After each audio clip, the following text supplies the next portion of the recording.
పెట్టలేవా? అవును తాతయ్య. ఎందుకు కేదార్?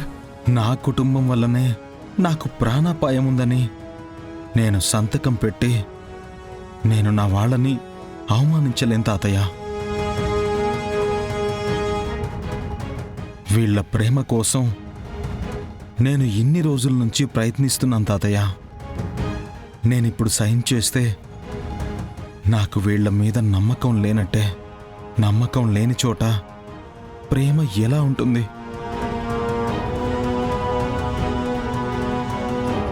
పెట్టకపోతే వీళ్ళు నిన్ను బతకనివ్వరు నాన్నా. వీళ్ళు ఎలాంటి వాళ్ళో నీకు పూర్తిగా తెలీదు. తాతయ్య గారు, 25 ఏళ్ల ముందు ఏం జరిగిందో మాకు తెలీదు. కానీ ఇప్పుడు ఈ ఇంట్లో మా ప్రాణాలు తీసే మనుషులు లేరని మాత్రం మాకు తెలుసు. మా మీద అందరికీ కోపం ఉండొచ్చు, మేమంటే నచ్చకపోవచ్చు, కానీ మా ప్రాణాలు తీసే అంత కోపం ఎవరికీ లేదు తాతయ్య గారు.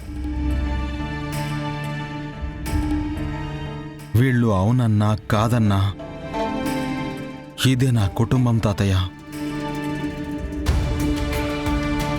వీళ్ళని నా ప్రేమతోనే గెలుచుకుంటాను.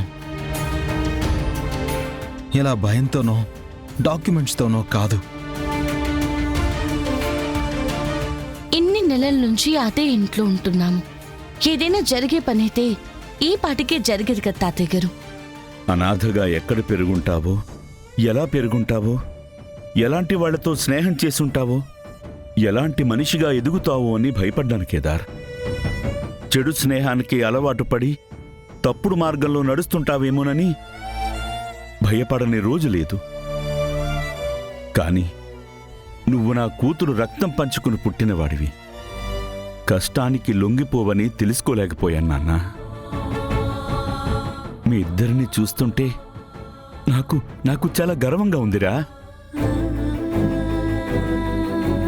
నేను మీ తాతనైనందుకు నేను చాలా గర్వపడుతున్నానురా. గర్వపడుతున్నాను.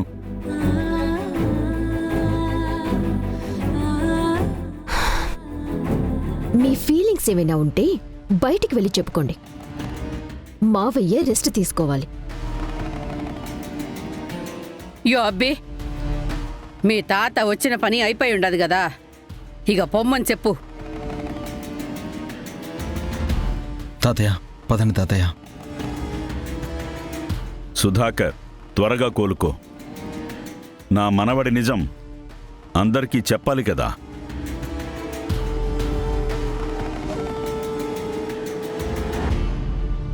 తాతయ్యని పంపించొస్తామక్క. సరే.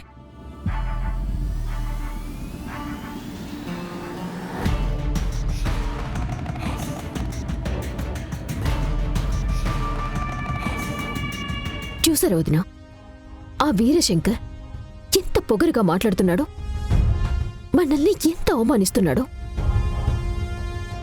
మనసే లేని మనిషి అమ్మి, ఆసుపత్రిలో ఉన్నామని కూడా చూడకుండా బెదిరించేదానికి వచ్చుండాడు.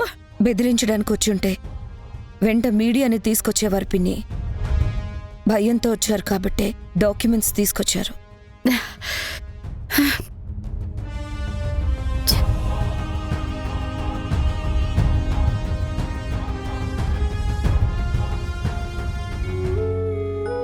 తాతయ్య గారు, లోపల మేం మాట్లాడిన మాటలకి తప్పుగా అనుకోకండి తాతయ్య గారు. నిజంగా మేము మా ఇంట్లో సంతోషంగానే ఉన్నాం. సేఫ్గానే ఉన్నాం తాతయ్య, మాకేం కాదు. ఆ డాక్యుమెంట్ మీద సైన్ చేస్తే ఆ కుటుంబంలో నేను ఒక్కడిని ఎప్పటికీ కాలేను తాతయ్య. అందుకే నేను సైన్ చేయలేకపోయాను. పర్వాలేదు నాన్న, నేను అర్థం చేసుకోగలను. ఆ యువరాజుంటున్న ఇంట్లోనే నువ్వు ఉండబోతున్నావన్న భయంతో ఆ పత్రాన్ని తీసుకొచ్చాను. కౌశికి వదినుండగా ఆ ఇంట్లో మాకే లోటు లేదు రా తాతయ్య గారు. పైగా వదిన మీకు మాట కూడా ఇచ్చారు. అక్క మాటిస్తే అది ఎంత కష్టమైనా నిలబెట్టుకుంటుంది తాతయ్య. కాబట్టి మీరు దేని గురించి భయపడకండి. సరేరా, మరి నేను వెళ్ళొస్తాను. తాతయ్య గారు, ఒక్క నిమిషం. మిమ్మల్ని ఒక విషయం గురించి అడగాలి. దేని గురించమ్మా? సుహాస్ని అత్తయ్య గారు సుధాకర్ మావయ్య గారికి కేదార్ కాకుండా ఇంకో బిడ్డ ఎవరైనా పుట్టారా? ఆ విషయం మీకెలా తెలుసమ్మా? అంటే నా చెల్లి ఎక్కడుందో మీకు తెలుసా తాతయ్య? తెలీదు కేదార్. అసలు మీ అమ్మకి పుట్టిన రెండో బిడ్డ ఆడపిల్లని మీకెలా తెలుసు? ఒకరోజు రాత్రి మీ అమ్మ ఫోటో కేదార్.